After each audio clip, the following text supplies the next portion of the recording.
Hello hello everyone, welcome to ఏకేఎస్ఐఎస్ academy daily current affairs. So ముందుగా నిన్న ఇచ్చినటువంటి క్వశ్చన్ని ఒకసారి మనం చూద్దాం. Okay, 1 second please. సో నిన్న ఇచ్చినటువంటి క్వశ్చన్కి ఇక్కడ ఆన్సర్ కనుక మనం చూస్తే, supreme court did not confirm any death penalty. గత 3 సంవత్సరాల్లో సుప్రీంకోర్టు ఒక్క డెత్ పెనాల్టీని కూడా కన్ఫర్మ్ చేయలేదు. అంటే లోవర్ కోర్ట్స్ ఉరిశిక్షను విధించినా కూడా డెత్ పెనాల్టీస్ సుప్రీంకోర్టులో కన్ఫర్మ్ అవ్వట్లేదు. 2025లో 10 మంది డెత్ పెనాల్టీ వచ్చినటువంటి వ్యక్తులని విడుదల చేసింది సుప్రీంకోర్టు. యావజ్జీవ కారాగార శిక్షగా కూడా మార్చింది. అలాగనే డిసెంబర్ 2025కి ఇప్పటి వరకు మనము డెత్ పెనాల్టీ వేసినటువంటి వ్యక్తులు 574 మంది ఉన్నారు. సో కాబట్టి ఆన్సర్ బోత్ 1 and 2. సో దీన్ని అనుసరించి నిన్నటి క్లాస్కి మీరు లింకప్ చేసుకోండి. అలాగే before we go to the session, if you are looking for UPSC admissions, అట్లాగనే group 1 and group 2 both AP and Telangana, దయచేసి కింద నెంబర్కి కాల్ చేయండి. So they will give you all the details. In case మీరు కనుక recent batch కూడా start అయింది, మీరు జాయిన్ అవ్వాలని అనుకున్న, they will give you the information. ఇక ఈరోజు టాపిక్ వచ్చేసి శబరిమల కేసు. ఇది గతంలో 2016-17 ప్రాంతంలో ఒకసారి ఆల్రెడీ వచ్చింది ఈ శబరిమల కేసు. మళ్ళీ ఇప్పుడు సుప్రీంకోర్టు దగ్గర ఈ యొక్క కేసు అనేటటువంటిది మళ్ళీ రీసర్ఫేస్ అయింది.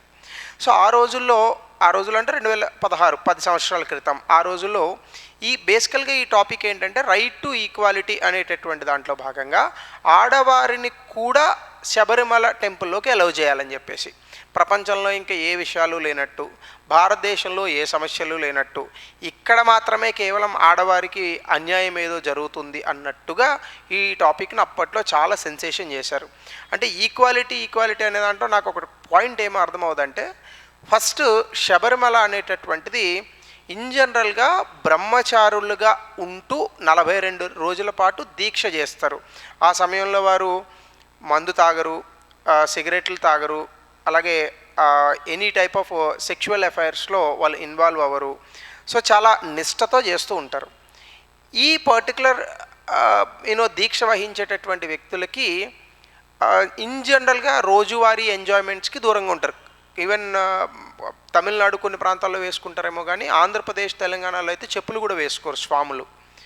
సో అలాంటి ఒక అయ్యప్ప దీక్ష ఆడవారిని ఎందుకు అలౌ చేయరు అనేటటువంటి దానికి కొన్ని కారణాలు అనేటటువంటి ఉన్నాయి. ఆ దీక్షలో ఇన్ జనరల్గానే మగవారు బ్రహ్మచారులుగా ఉంటారు కాబట్టి అక్కడ ఆడవారిని అలౌ చేస్తే అది మనసులో కొన్ని భావాలను రేకెత్తించేటటువంటి అవకాశం ఉంటుంది. అలాగే ఆ ప్రాంతంలో ఒకప్పుడు టైగర్స్ ఉండేవి. సో ఆడవారి బాడీ హీట్ టెంపరేచర్ అనేటటువంటిది కాస్త ఎక్కువగా ఉంటుంది. అలాగే వాళ్ళు కట్టుకునే బట్టలు, చీరలు ఇట్లాంటి వాటితో ఆ యొక్క కొండ ఎక్కడం అనేటటువంటిది కష్టము. సో అప్పుడు ఈ పులులు దాడులు అనేటటువంటి జరిగే అవకాశం ఉంది. ఇది ఒక రీజనింగ్ చెప్పారు. మూడవది బేసికల్గానే అంతంత పెద్ద కొండలు వీటిల్ని ఎక్కేటప్పుడు ఆడవారికి కాస్త అలసత్వం ఎక్కువగా ఉంటుంది.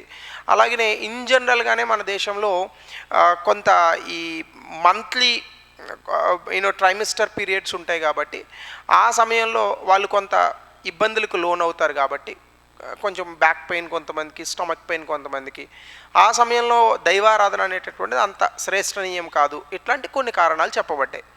అవేవి కాదు, ఆడవారికి సమానత్వం ఉండాలి అనేటటువంటి అంశం మీద చాలా వరకు దీని మీద వాగ్వాదాలు జరిగాయి, కోర్టులో కేసులు కూడా వెళ్ళాయి. సో ఇదే సమయంలో సద్గురు అని ఒక ఆయన ఉంటారు. ఆయన ఒక ప్రశ్న వేశాడు, నాకు అది చాలా సెన్సిబుల్ అని అనిపించింది. మెన్ టాయిలెట్, ఉమెన్ టాయిలెట్ అని ఉంటుంది. మరి మెన్ టాయిలెట్లోకి ఉమెన్ టాయిలెట్లోకి మెన్ పోవచ్చుగా ఈక్వాలిటీ అని చెప్పేసి. అది ఎందుకు వెళ్ళరు? కామన్ సెన్స్ అది. దానికి ఈక్వాలిటీ, కాన్స్టిట్యూషన్ ఇంత పెద్ద మాటలు మాట్లాడకూడదు. అది కామన్ సెన్స్. మెన్ టాయిలెట్కి ఉమెన్ వెళ్ళకూడదు, ఉమెన్ టాయిలెట్లోకి మెన్ వెళ్ళకూడదు అనేది కామన్ సెన్స్. గుడిలోకి వెళ్ళనివ్వకూడదు అనేటటువంటి దాంట్లో చాలా టెంపుల్స్లో ఆడవారిని ఎలవ్ చేస్తారు, కొన్ని టెంపుల్స్లో మగవాళ్ళకి ఎలవ్ లేదు. అలాగనే చాలా రకాల ట్రెడిషనల్ కార్యక్రమాల్లో, అంటే సాధారణంగా భక్తి అనేటటువంటి అంశంలో లేదా సాంప్రదాయాలు అనేటటువంటి అంశంలో ఆడవారికి జరిగేటటువంటి కొన్ని సాంప్రదాయాలు ఉన్నాయి, అక్కడికి మగవాళ్ళు అలౌడ్ కాదు.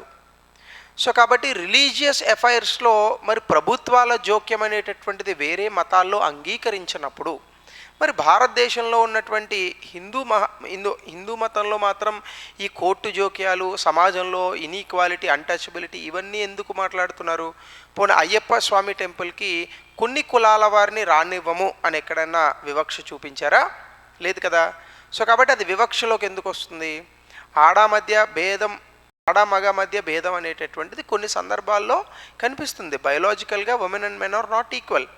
సోషల్గా మనం వాళ్ళని ఈక్వల్ చేయాలి. అంటే ఇప్పుడు ఒకే రకంగా చదువుకున్నారు ఇద్దరు వ్యక్తులు, ఒకరు ఆడ ఒకరు మగ, వీళ్ళిద్దరూ ఒక ఉద్యోగానికి రిక్రూట్ అయినప్పుడు వీళ్ళిద్దరికీ సమానమైనటువంటి శాలరీస్ ఇవ్వాలి, సమానమైన గౌరవం ఇవ్వాలి, సమానంగా వాళ్ళకి ఎదగడానికి అవకాశాలు ఇవ్వాలి. సో అది మనకి ఉమెన్ ఈక్వాలిటీ అనిపించుకుంటుంది. కానీ కొన్ని రిలీజియస్ అఫైర్స్కి సంబంధించి మరి ఇక్కడ కూడా భక్తుల మనోభావాలు దెబ్బతిన్నాయి. అలాంటి సందర్భంలో భారతదేశంలో ఈ హిందూ మతానికి సంబంధించి ఇలాంటి విషయాలపైన పెద్దగా గలం ఎత్తేటటువంటి అవకాశం ఉండదు. కానీ మిగతా ఏవైనా రిలీజియస్ ఆస్పెక్ట్స్లో కనుక కోర్టులు వేలు పెడితే మా మతాచారాల్లోకి అడ్డు వచ్చారని భారతదేశంలో చాలా గొడవలు జరుగుతూ ఉంటాయి. కాబట్టి ఆ రకంగా ఈ ఇష్యూని అప్పుడు కూడా మనం చర్చించాం. అయితే ఈరోజు సెషన్లో మనం ఏంటంటే న్యూస్లో ఇది ఎందుకు వచ్చిందంటే ఈ శబరిమల కేసు ఆ రోజునే చట్టబద్ధంగా సామాజికంగా కూడా ఒక డిబేట్ వచ్చింది. ఎన్నో వందల సంవత్సరాల నుంచి ఉన్నటువంటి టెంపుల్ అది. అక్కడ ట్రెడిషనల్గా ఎవరైతే రిప్రొడక్టివ్ ఏజ్ ఉంటారో, ముఖ్యంగా women not allowed in Sabarimala temple అనేది తప్పు. రిప్రొడక్టివ్ ఏజ్ అంటే ఎవరైతే ఆ ఋతుస్నాన క్రమంలో ఉంటారో వాళ్ళని అలౌ చేయరు. మిగతా ఆడవారు, ముసలి వాళ్ళు, చిన్నపిల్లలు వాళ్ళకి అలౌడ్ ఉంది. చిన్నపిల్లలు కూడా అయ్యప్ప స్వామి మాల వేసుకుంటారు అమ్మాయిలు.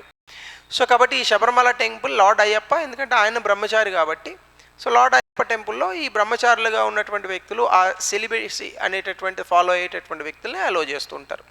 ఈ రెస్ట్రిక్షన్ జస్టిఫై కూడా అయింది. ఏంటంటే డీటీ తాలూకా శాంక్టిటీ, ఆ టెంపుల్ తాలూకా కస్టమ్స్, ఆ యొక్క గుడి తాలూకా కస్టమ్స్ అంటే ఉన్నటువంటి సాంప్రదాయాలు, సాంస్కృతికపరమైనటువంటి అంశాలని అనుసరించి. పోనీ సుప్రీంకోర్టు తీర్పు ఇచ్చిందని మన ఇళ్ళల్లో ఎంతమంది ఆడవాళ్ళు శబరిమల టెంపుల్కి వెళ్ళారు చెప్పండి?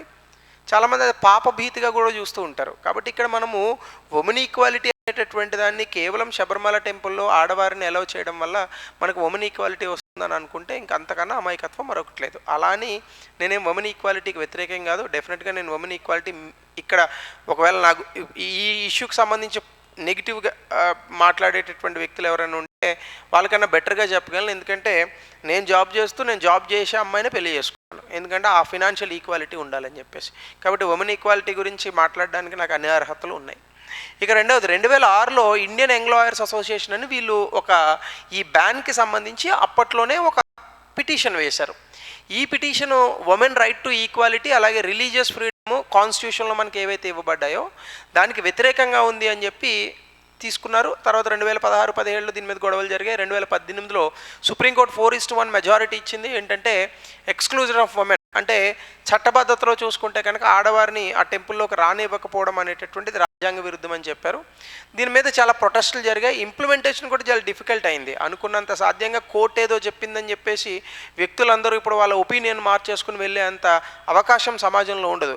కోర్టు రేపులు చేయకూడదు, ఆడవారిని చాలా గౌరవప్రదంగా చూడాలి, అమ్మాయిలందరినీ చదివించాలి అని చెప్పింది. మరి అందరూ చేస్తున్నారా? లేదు కదా. సో మంచి విషయాలు చెప్తేనే చేయట్లేదు. అలాంటిది మంచి విషయం కాదని నా ఉద్దేశం కాదు. మంచి విషయాలు చెప్పినా ప్రజలు పాటించరు ఒక్కొక్కసారి. అలాంటిది సాంప్రదాయాలకు వ్యతిరేకంగా కోర్టులు జడ్జిమెంట్ ఇచ్చినా కూడా కొన్ని సందర్భాల్లో అవి పాటించకపోవచ్చు. సో 2019లో ఈ కేసు రివ్యూకి వచ్చింది, అది ఇప్పటికీ పెండింగ్లో ఉందన్నమాట. So background of the Sabarimala case ఏంటంటే, శబరిమల మనందరికీ తెలుసు దక్షిణ భారతదేశంలో famous temple, Periyar tiger reserve, western Ghats, కేరళలో ఉంది ఇది. ఈ టెంపుల్ లార్డ్ అయ్యప్పకి సంబంధించినటువంటి టెంపుల్. సో మీ అందరికీ తెలుసు లార్డ్ అయ్యప్ప శివుడు, మోహిని, విష్ణు అవతారానికి సంబంధించి వీళ్ళిద్దరికీ జన్మిస్తాడు. అట్లాగనే ఈ టెంపుల్కి సంబంధించి 41 రోజులు దీక్ష చేస్తారు. ప్రపంచంలో ఉన్నటువంటి ఈ యొక్క లౌకికమైనటువంటి భౌతిక సుఖాలకు దూరంగా ఉంటారు. సో అలా వాళ్ళు ఈ చాస్టిటీ అనేటటువంటి దాన్ని ఫాలో అవుతారు. అందుకే ఇన్ని సెలిబ్రేట్ డ్యూటీ అని అంటాం. ఉమెన్ 10 నుంచి 50 సంవత్సరాల వయసు ఉన్నటువంటి వాళ్ళని ఇన్ జనరల్గానే ప్రొహిబిట్ చేశారు. ఎందుకంటే అయ్యప్ప తాలూకా సెలిబసీని కాపాడడానికి, అయ్యప్ప టెంపుల్ తాలూకా శాంక్టిటీని. బిలీఫ్ అండి అది, అంతే. అలా ఉంటేనే ఆ టెంపుల్ తాలూకా శాంక్టిటీ ఉంటుందా అని మీరు అడగచ్చు నన్ను. అందులో తప్పేం లేదు. అంటే ఇలా చేస్తేనే అయ్యప్ప టెంపుల్ తాలూకా శాంక్టిటీ అనేటటువంటిది నిలబడుతుందా అని మీరు నన్ను ప్రశ్నించవచ్చు. నన్నే కాదు, సుప్రీంకోర్టుని కూడా ప్రశ్నించవచ్చు మీరు. సో ఇక్కడ నేను దీనికి చెప్పే ఆన్సర్ ఏంటంటే అది రిలీజియస్ ఫెయిత్ అంతే, అదే ఆన్సర్. మీరు ఇప్పుడు మార్నింగ్ లేస్తారు, చాలామంది లేచిన వెంటనే లైట్ ఆంకు చూసి దండం పెట్టుకుంటారు. దండం పెట్టుకోకపోతే నడవదా? లేదా అన్నం తినేటప్పుడు కొంతమంది దండం పెట్టుకుంటారు, దండం పెట్టుకోకపోతే నడవదా? లేదా కొంతమంది బయటికి వెళ్ళేటప్పుడు ఎదురు చూసుకొని వెళ్తారు, లేదా దేవుడు ఫోటోకి చూసుకొని వెళ్తారు. అలా పెట్టుకోకపోతే మీకు రోజు గడవదా? ఇవన్నీ నమ్మకాలు. కొన్ని నమ్మకాలను మనం రీజన్స్ చెప్పలేం దానికి. కొన్ని నమ్మకాలు ఉంటాయి, మనసులో ఒక మంచి భావన కలుగుతుంది బయటికి వెళ్ళేటప్పుడు, సో ఈరోజు బాగుంటుందని అనుకుంటారు. కొంత మూడ్ స్వింగ్స్ అవి తేడా ఉండి కొంత ఉంటే ఆ రోజు దుర్ముహూర్తంగా భావిస్తారు. ఇవన్నీ మతపరమైనటువంటి ఆచారాలలో మనకు వస్తున్నటువంటి ఎన్నో రోజుల నుంచి వచ్చేటటువంటి కొన్ని భావనలు, ఫెయిత్. నేను మూఢనమ్మకాల గురించి మాట్లాడట్లా, పిల్లి ఎదురొస్తే నేను అట్లాంటివి మాట్లాడట్లా. ఇన్ జనరల్గా పొద్దునే లేస్తే అమ్మ నాన్న ఫోటోలను చూడడము, లేదా దేవుడు ఫోటోని చూడడము, ఇట్లాంటివన్నీ ఒక మనిషికి సంబంధించిన నమ్మకాలు. కొన్ని నమ్మకాలు వ్యక్తిగతంగా ఉంటాయి, కొన్ని నమ్మకాలు వ్యవస్థాగతం అవుతాయి. అలా వ్యవస్థాగతమైనటువంటి ఒక నమ్మకమే ఈ అయ్యప్ప టెంపుల్. ఆ నమ్మకాన్ని ఇప్పుడు సడన్గా మార్చుకోమంటే పోని మార్చినందువల్ల మనకు జరిగిన మంచి ఏంటి చెప్పండి? మరి అయ్యప్ప టెంపుల్ 2018లో సుప్రీంకోర్టు జడ్జిమెంట్ ఇచ్చింది. మరి 2021లో దిశ కేసు ఎందుకు జరిగింది? మరి ఉమెన్ ఈక్వాలిటీ వచ్చిందా ఈ దేశంలో? సో మన దేశంలో ఏంటంటే పనికొచ్చే కాకుండా కాస్త తక్కువ ఇంపార్టెన్స్ ఉన్నటువంటి విషయాల్ని కాస్త ఎక్కువగా ఆలోచిస్తూ ఉంటాం. That is one of the biggest problem in our country. So కాబట్టి ఇది ఇనీషియల్గా టెంపుల్కి సంబంధించి, దీనికి సంబంధించి 1991లోనే కేసు వచ్చింది. అప్పుడు ఏంటంటే కేరళ హైకోర్టులో ఈ యొక్క కేసుకి సంబంధించి మహేంద్రన్ వర్సెస్ సెక్రటరీ ట్రావెన్కోర్ ఒక ఎక్స్క్లూజన్ని ఛాలెంజ్ చేశారు. హైకోర్టు ఎక్స్క్లూజన్ అప్పట్లో చెప్పింది, కాన్స్టిట్యూషనల్ జస్టిఫై కూడా చేసింది. అయితే ఈ ప్రాక్టీస్ అయితే ఆర్టికల్ 14 వైలేట్ చేయలేదు అని ఈ ఫస్ట్ కేసు చెప్పింది. ఆర్టికల్ 25కి ఇది విఘాతం కాదు అని కూడా చెప్పింది. అప్పుడు వదిలేశారు అందరూ. కానీ రీసెంట్గా 2006లో ఇండియన్ యంగ్ లాయర్స్ అసోసియేషన్ ఒక పిటిషన్ ఫైల్ చేశారు. అందులో సుప్రీంకోర్టులో ఈ బ్యాన్ని ఛాలెంజ్ చేశారు. స్టేట్ ఆఫ్ కేరళ ఏంటంటే ఇనీషియల్గా స్టేట్ ఆఫ్ కేరళ ఏమో ఆ ఉమెన్ ఎంట్రీ అనేటటువంటి దాన్ని వ్యతిరేకించింది, కానీ తర్వాత మళ్ళీ ప్లేట్ తిప్పి దాన్ని సపోర్ట్ చేసింది. 2008లో 3 జడ్జ్ బెంచ్కి ఇచ్చారు. దాని తర్వాత 2016లో హీరింగ్స్ వచ్చాయి. 2017లో మళ్ళీ ఇది 5 జడ్జ్ కాన్స్టిట్యూషనల్ బెంచ్కి వెళ్ళింది. తర్వాత కొన్ని తీర్పులు వచ్చాయి, మళ్ళీ దాన్ని ఛాలెంజింగ్ చేశారు. అది ఇప్పటికీ పెండింగ్లో ఉందన్నమాట. అప్పుడైతే సుప్రీంకోర్టు తీర్పు ఇచ్చేసింది. బట్ ఇంకా కొన్ని విషయాల మీద మళ్ళీ రీపిటిషన్లు అది వేస్తూ ఉంటారు. అయితే సుప్రీంకోర్టు ముందు ఇప్పుడు ఉన్నటువంటి విషయాలు ఏంటంటే ఈ బ్యాన్ నిజంగా ఆర్టికల్ 14 అంటే రైట్ టు ఈక్వాలిటీ, సమానత్వాన్ని వ్యతిరేకిస్తుందా? అలాగే అబాలిషన్ ఆఫ్ అన్టచబిలిటీ అంటే మనకు ఉన్నటువంటి ఈ యొక్క అస్పృశ్యత అని ఉంది. అక్కడ అస్పృశ్యత ఎక్కడుంది? ఆడవారిని ముట్టుకోవద్దని ఏం చెప్పలేదే. టెంపుల్లోకి అలౌడ్ కాదన్నారు. మరి చాలా టెంపుల్స్ ఉన్నాయి అక్కడికి, మగవాళ్ళకి అలౌ లేదు. మరి దానికి ఏం చెప్తాం? మగవాళ్ళకి అస్పృశ్యత ఉందని చెప్తామా? అలాగే ప్రొటెక్షన్ అగైనెస్ట్ డిస్క్రిమినేషన్ అంటే ఇది నిజంగా ఆర్టికల్ 15, 17కి విఘాతమా? అలాగనే Ayyappa devotees separate religious domination అవుతారా? ఎందుకంటే right to manage religious affairs అనేటటువంటి ఒక ఆర్టికల్ 25 to 28 వస్తాయి మనకి. అందులో భాగంగా ఒకవేళ సెపరేట్ డినామినేషన్ అయితే దాన్ని మనం కోర్టులు కూడా ముట్టుకునేటటువంటి హక్కు ఉండదు. అయితే ఎక్స్క్లూజన్ అనేటటువంటిది ఎసెన్షియల్ రిలీజియస్ ప్రాక్టీసా? కాదు, ఖచ్చితంగా కాదు.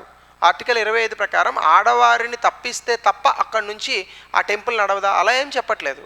బట్ దట్ ఈజ్ హౌ మన ట్రెడిషన్స్ వెళ్తున్నాయి.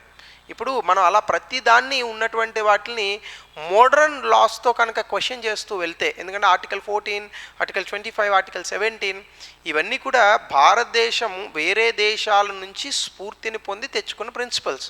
అలా అని క్రూడ్గా వాటిని మనం అప్లై చేయలేం. ఇప్పుడు ఉమెన్ ఈక్వాలిటీ ఉందండి కాన్సెప్ట్. అబ్బాయి అమ్మాయికి తాళి ఎందుకు కట్టాలి? అమ్మాయి అబ్బాయికి ఎందుకు కట్టకూడదు? కట్టచ్చు. ఆ కట్టించుకునే అబ్బాయి ఉండాలి, కట్టే అమ్మాయి ఉండాలి, అంతే. సో దీనికి ఉమెన్ ఈక్వాలిటీ కదా, అబ్బాయే అమ్మాయికి తాళి కట్టాలి కదా, అమ్మాయి కట్టకూడదు కదా అంటే అది నిజమే అనేవాళ్ళు ఉన్నారు, ఇది నిజమే అనేవాళ్ళు ఉన్నారు. అది అబద్ధం అనేవాళ్ళు ఉన్నారు, లేదా పొరపాటు అనేవాళ్ళు ఉన్నారు, ఇది పొరపాటు అనేవాళ్ళు ఉన్నారు. ఏది నిజం ఏది తప్పు అనేది ఎవరు నిర్ధారిస్తారు?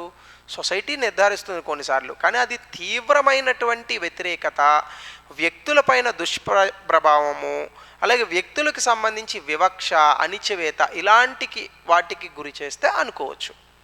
సాధారణ అయ్యప్ప టెంపుల్స్లో ఆడవారు వెళ్తారు, కానీ కేవలం ఆ టెంపుల్ ఎక్కడో కొండ మీద ఉంటుంది కాబట్టి దానికి కొన్ని ట్రెడిషన్స్ని కొన్ని వందల ఏళ్ళుగా తీసుకొచ్చారు. సో అలాగనే rule 3 of Kerala Hindu places public worship rules ఇలాంటి బ్యాన్ని అలౌ చేస్తాయి, అదొకటి ఉంది. అలాగే ఈ రూల్స్ అన్నీ కూడా పేరెంట్ లా డిస్క్రిమినేషనరీ ప్రాక్టీసెస్ అని ఉంది ఒక చట్టం. ఆ డిస్క్రిమినేటరీ ప్రాక్టీసెస్కి మరి ఇది వ్యతిరేకం కదా అంటే ఎంత లోతుగా వెళ్ళిపోయిందో చూడండి ఈ టాపిక్. ఇంక ఇండియాలో ఏవి కాన్సెప్ట్స్ లేనట్టు. సో దీనికి సంబంధించి కొంతమంది ఉమెన్ ఎంట్రీకి ఎగెనెస్ట్గా కొన్ని ఆర్గ్యుమెంట్స్ చెప్పారు. అదేంటంటే ఈ ట్రెడిషన్ చాలా రోజుల నుంచి ఉంది, కొన్ని వేల సంవత్సరాలు, కొన్ని వందల సంవత్సరాల నుంచి ఈ యొక్క ఆచారం ఉంది. ట్రావెన్కోర్ దేవస్థానం బోర్డు ఏమైందంటే శబరిమల టెంపుల్ని వాళ్ళే అడ్మినిస్టర్ చేస్తూ ఉంటారు. వాళ్ళు ఉమెన్ అనేటటువంటిది necessary religious practice. Yes, women అక్కడ ఎక్స్క్లూడ్ చేస్తేనే అది ఖచ్చితంగా రిలీజియస్ ప్రాక్టీస్గా పరిగణించాలి అని వాళ్ళు ఒక వాదన తీసుకొచ్చారు. అయితే ఇక్కడ అందరు ఉమెన్ కాదు, అంటే ఉమెన్ ఈక్వాలిటీ అనేటటువంటి దాంట్లో అందరు ఉమెన్ వస్తారు. ఇక్కడ అలా కాదు, 10 నుంచి 50 సంవత్సరాల మధ్య వయసు ఉన్నటువంటి ఆడవారిని మాత్రమే నాట్ అలౌడ్ తప్ప అందరినీ కాదు. అప్పుడు అది ఉమెన్ ఈక్వాలిటీకి ఎలా విఘాతమైంది? ఇది వీళ్ళ తాలూకా ఆర్గ్యుమెంట్. అయితే లార్డ్ అయ్యప్ప సెలిబసీని ఆధారంగా చేసుకొని ఈ ఎక్స్క్లూజన్ని జస్టిఫై చేస్తారు చాలామంది. ఇది ట్రెడిషనల్ ప్రాక్టీస్. కాన్స్టిట్యూషనల్ ప్రొటెక్షన్లో ఏం చెప్పచ్చు, మనకి శబరిమల అనేది రిలీజియస్ డినామినేషన్ కదా, ఆర్టికల్ 26 ఉంది కదా, ఇక్కడ ఎవరి రిలీజియస్ అఫైర్స్ని వాళ్ళే మేనేజ్ చేసుకోవచ్చు. సో రాజ్యాంగబద్ధంగా కూడా చూసినా ఇది కరెక్టే. అలాగే rule 3B of Kerala Hindu places of public worship rules 1965 ప్రకారం ఈ కస్టమ్ని ఫాలో అవ్వచ్చు. సో కాబట్టి దాని ప్రకారంగా ఈ రెస్ట్రిక్షన్ అలౌడ్. సో చట్టబద్ధంగా కూడా అది కరెక్టే. అయితే in favour of women entry చెప్పేటటువంటి వాళ్ళు ఏమంటారు, లేదు లేదు అది తప్పు, ఎందుకంటే ఏజ్ ప్రకారంగా అలాగే ఒక వ్యక్తి తాలూకా జెండర్ ప్రకారంగా ఆ వ్యక్తిని ఎక్స్క్లూడ్ చేస్తే అది వివక్షే. కాబట్టి ఇది 14 ఆర్టికల్ 15ని on the grounds of gender ఇది వైలేట్ చేస్తుంది. అలాగే అందరు ఇండివిజువల్స్కి కూడా రిలీజియస్ అఫైర్స్ అంటే ఈ యొక్క మతపరమైనటువంటి ఆచారాలను సంస్కృతిని ఫాలో అయ్యే హక్కు ఉంది. కాబట్టి ఉమెన్ని కనుక ఎక్స్క్లూడ్ చేస్తే ఈ హక్కుకి భంగం కలిగించినట్టే. ఇది మరొక అంశం. అలాగనే ఎవల్యూషన్ ఆఫ్ రిలీజియస్ ప్రాక్టీసెస్ అని ఒకటి ఉంది. ఇదేంటిది, ట్రెడిషన్స్ అనేటటువంటివి టైంతో పాటు మారుతూ ఉంటాయి, అంటే ఆచారాలు సమయంతో పాటు మారుతూ ఉంటాయి. అవును, కానీ దాన్ని సొసైటీ అంగీకరించాలి కదా. ఆచారాలు మారుతూ ఉంటాయి. ఇప్పుడు చూడండి, ఫిబ్రవరి 14 మనకి ఆచారం లేదు, కానీ గత 40 ఏళ్ళుగా దానికి చాలా ప్రాచుర్యం అనేటటువంటిది ఆదరణ పెరిగింది. కాబట్టి ఫిబ్రవరి 14 ఇప్పుడు ఒక పండగ అయింది. జనవరి 1 ఒకప్పుడు పండగ కాదు, ఇప్పుడు పండగ అయింది. కొన్ని ఆఫీసులు సెలవులు కూడా ఇస్తున్నాయి. సో కాబట్టి సొసైటీ దాన్ని అలౌ చేస్తే yes definitely we'll have to agree. కాబట్టి జెండర్ ఈక్వాలిటీని కూడా మనం తీసుకురావాలి. కాబట్టి మనం కూడా ఎవల్యూషన్ టైంతో పాటు మారాలి. ఈ రెస్ట్రిక్షన్స్ పురుషాధిక్యత అనేటటువంటి దాన్ని చూపిస్తుంది అంటారు. అరే పురుషాధిక్యత ఎక్కడ చూపిస్తున్నారు నాకు అర్థం కాదు. టెంపుల్లోకి పోయి దండం పెట్టుకుంటే అది పురుషాధిక్యత ఎట్లయితుంది? మరి అట్లా అనుకుంటే ఆడవారే కొన్ని ఫంక్షన్స్ చేసుకుంటారు, మగవాళ్ళని అందులోకి పంపించట్లేదు అని అనుకుంటే అది స్త్రీ ఆధిక్యత అవుతుందా? అది ఎంతవరకు కరెక్ట్? అది ఆలోచించండి. సో ఇదైతే నేనైతే ఇది ఈ పాయింట్ ఒక్కటి నేను పర్సనల్గా అంగీకరించను. అలాగే రిలీజియస్ ప్రాక్టీసెస్ ఎప్పుడూ కూడా వివక్ష అనేటటువంటి దాన్ని చూపకూడదు. అవును, సమాజంలో మార్పులను తీసుకురావాలి. ఎస్, ఇది అంగీకరించవచ్చు. అట్లాగనే legal provision section 4 Kerala Hindu places act ప్రకారం డిస్క్రిమినేషన్ అనేటటువంటిది ఉండకూడదు. కాబట్టి gender or section or class బేసిస్లో మీరు డిస్క్రిమినేట్ ఎట్లా చేస్తారు? సో ఇవి అందులో ఇచ్చినటువంటి అంశాలు. అట్లాగనే ఉమెన్ని కనుక అందులోకి పంపిస్తే ఆ టెంపుల్లోకి, దాని కారణంగా స్త్రీ సాధికారత పెరుగుతుంది అని. ఎంతమంది ఉమెన్ వెళ్తారు, ఎంతమంది చూస్తారు? కాబట్టి మెన్స్ట్రుయేషన్ సైకిల్ అనేటటువంటిది ఇంప్యూరిటీ అనేటటువంటి దాన్ని ఇంప్యూరిటీ అని ఎవరు అనరు, ఇంప్యూర్ ఏం కాదు. మెన్స్ట్రుయేషన్ సైకిల్ అనేటటువంటిది it is a biological condition అంతే. కానీ ఆ బయోలాజికల్ కండిషన్ వల్ల ఉమెన్కి కొంత వీక్నెస్ వస్తుంది, రాదా? మరి ఆ వీక్నెస్ వచ్చినటువంటి సమయంలో వాళ్ళని రెస్ట్ తీసుకొని ఇవ్వాలి, కానీ వాళ్ళని గుళ్ళకి గోపురాలకి ఎట్లా పంపుతారు? అది కూడా ఉంటుంది కదా. సో కాబట్టి I think we're thinking in a different direction. So ఇదొకటి ఆలోచించాలి. అలాగే ఫార్మ్ ఆఫ్ అన్టచబిలిటీ అని చూస్తే 10 నుంచి 50 సంవత్సరాల మధ్య ఆడవారిని రానివ్వకపోవడం అనేటటువంటిది అస్పృశ్యత అంటారు. అస్పృశ్యత అంటే ముట్టుకోకపోవడం. సో వీళ్ళు ముట్టుకోవద్దని అనట్లేదు, ఆ టెంపుల్లో ఆ పర్టికులర్ ఫెయిత్కి సంబంధించి ఇది వ్యతిరేకం అంటున్నారు అంతే.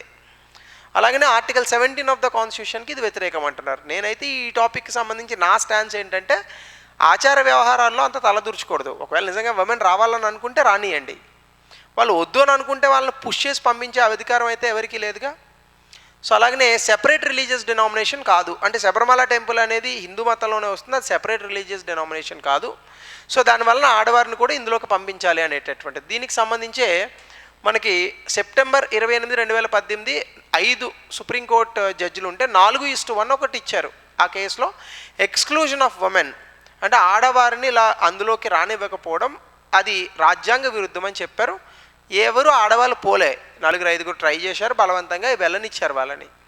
సో కాబట్టి ఇలా మనము సొసైటీలో ఉన్నటువంటి అంశాలను చూడాలి. అయితే ఇక్కడ మెజారిటీ ఒపీనియన్ ఏంటంటే exclusion of women age 10 to 50 వాళ్ళ ఫండమెంటల్ రైట్స్ని అంటే వాళ్ళ ప్రాథమిక హక్కుల్ని వ్యతిరేకిస్తున్నారని.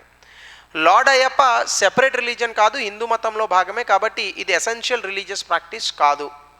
ఈ ఎక్స్క్లూజన్ అనేటటువంటిది ఆర్టికల్ 15 వివక్ష అనేటటువంటి దానికి వ్యతిరేకము. అలాగే జస్టిస్ చంద్రచూడ్ అన్టచబిలిటీ అనేటటువంటి social exclusion on the notion of purity, అంటే ఆడవాళ్ళకి ఈ మెన్స్ట్రేషన్ సైకిల్ ఉంటుంది కాబట్టి దానివల్ల వాళ్ళని ఇంప్యూర్గా పరిగణిస్తూ ఈ సోషల్ ఎక్స్క్లూజన్ చేస్తున్నారు, కాబట్టి అది తప్పు అని జస్టిస్ చంద్రచూడ్ గారు అన్నారు. Rule 3 Clause B public worship rules ఏమో ప్రొహిబిషన్ అనేటటువంటిది డిక్లేర్డ్ అన్కాన్స్టిట్యూషనల్ అని చెప్పిందని కూడా ఒక అంశాన్ని తీసుకొచ్చారు. So majority of the opinion అయితే కొంత చదువుకున్న వాళ్ళు, విజ్ఞత ఉన్నటువంటి వాళ్ళు, ఈ ఇష్యూస్ని అనలైజ్ చేయగలిగిన వాళ్ళు కొంతమంది చెప్పిన భావన అది. కానీ రిలీజియస్ ప్రాక్టీసెస్ ఫాలో అయినటువంటి వ్యక్తులది అయితే మాత్రం ఇది లేదు. అయితే డిసెంట్ ఒపీనియన్ ఇందులో ఇందూ మల్హోత్రా అని ఒక జడ్జి ఉన్నారు. సో వీరు చెప్పింది ఏంటంటే కోర్ట్స్ అసలు రిలీజియస్ ప్రాక్టీసెస్ మతపరమైన ఆచారాల్లో ఏలు పెట్టకూడదు. సో ఒకవేళ అది అప్రెసివ్ అంటే సతీ సాగడంలాగా వ్యక్తుల్ని చంపేయడం, చిన్నపిల్లల్ని పెళ్లి చేయడము ఇట్లాంటిదైతే మనం ఆలోచించవచ్చు. కానీ ఇలాంటి రిలీజియస్ మ్యాటర్స్లో రేషనాలిటీ అనేటటువంటిది మనం చూపాలి. ఒకవేళ ఇదే నిజమని అనుకుంటే ఇస్లాం వరకు వద్దాం.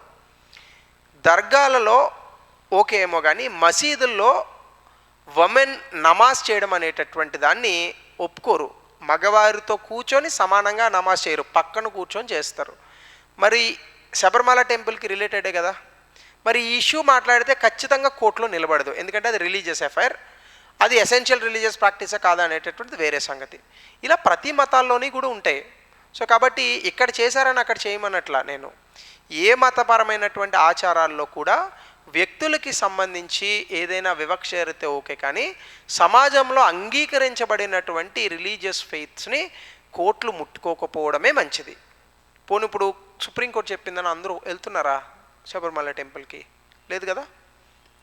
సో రిలీజియస్ బిలీఫ్స్ని ఖచ్చితంగా మతపరమైనటువంటి నమ్మకాలను రాజ్యాంగ స్ఫూర్తి ఉన్నటువంటి సూత్రాలతో సమన్వయం చేయాలి తప్ప మనం వాటిని ఎప్పుడూ కూడా ఇలా చేయకూడదు అనేటటువంటిది అంశం.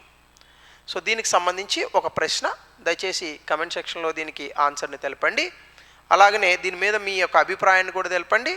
దీనికి సంబంధించే మెయిన్స్కి సంబంధించి కూడా ఒక క్వశ్చన్ నేను ఇచ్చాను, గతంలో ఇచ్చిన క్వశ్చన్ కాదు. సో దీని ఆన్సర్ని కూడా రాయండి. సో ఇది Sabarimala topic. One more. So మరొక కొత్త టాపిక్తో నెక్స్ట్ సెషన్లో మళ్ళీ మనం కలుద్దాం. So thank you, have a good day.